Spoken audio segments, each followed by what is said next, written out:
Assalamualaikum warahmatullahi wabarakatuh. Salam guru penggerak. Tergerak, bergerak, menggerakkan. Perkenalkan, nama saya Fitriana, calon guru penggerak angkatan 11 Kabupaten Tebo. Asal sekolah saya SMA Negeri 11 Kabupaten Tebo, Provinsi Jambi. Saya akan memaparkan modul 1.1 koneksi antar materi, kesimpulan dan refleksi pemikiran Ki Hajar Dewantara. Mempelajari modul 1.1 pembelajaran yang saya lakukan, yang pertama saya hanya melihat dari transfer materi saja. Yang kedua, ketuntasan dalam menyampaikan materi saya anggap itu lebih penting daripada memahami karakteristik murid.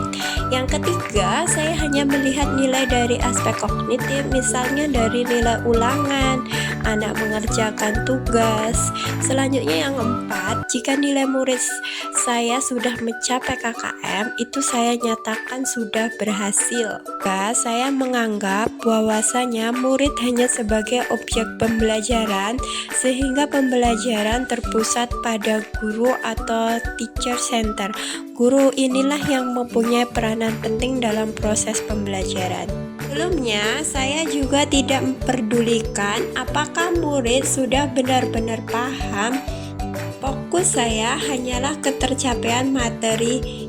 Saya pun hanya meminta siswa untuk menghafal materi yang saya ajarkan tanpa memikirkan bagaimana cara agar materi dipahami sepenuhnya.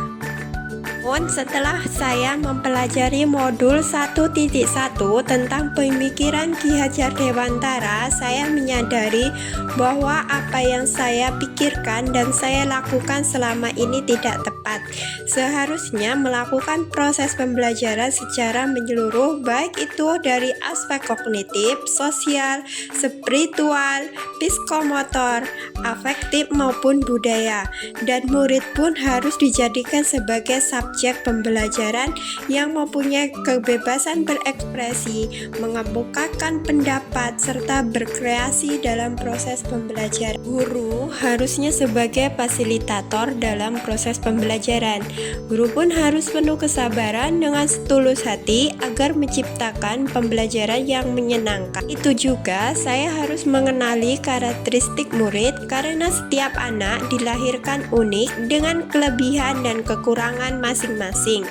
Maka saya harus menghargai karakter murid dengan memberikan kesempatan murid untuk tumbuh sesuai dengan kodratnya. Yang dapat segera saya terapkan di kelas antara lain merancang pembelajaran yang interaktif dan menyenangkan dengan melibatkan murid sesuai dengan metode pembelajaran student center.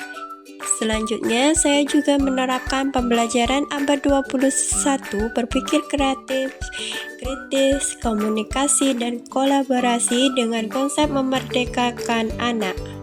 Itu juga saya akan segera melakukan pembelajaran tidak lagi menuntut, tetapi menuntun.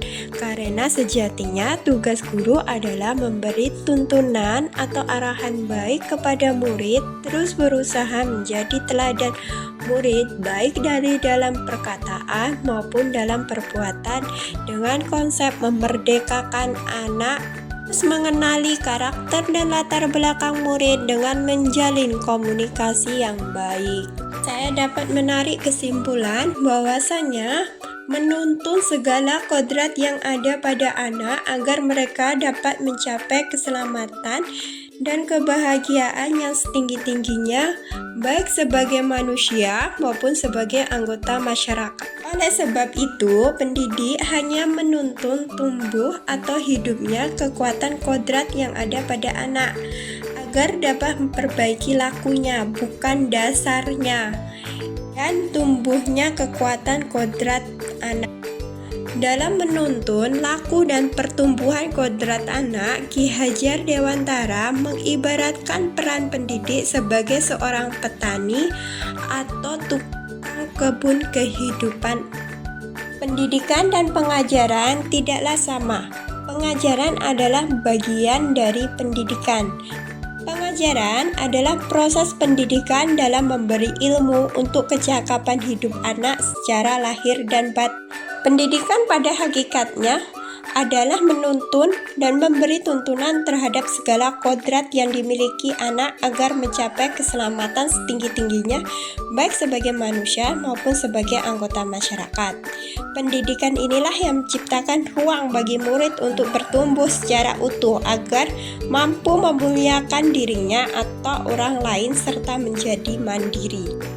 Selanjutnya, saya pun berefleksi bahwasanya peserta didik dan guru menerapkan konsep merdeka belajar dan berkolaborasi, mengembangkan potensi sesuai dengan karakteristik peserta didik demi mewujudkan peserta didik yang senantiasa selamat dan bahagia.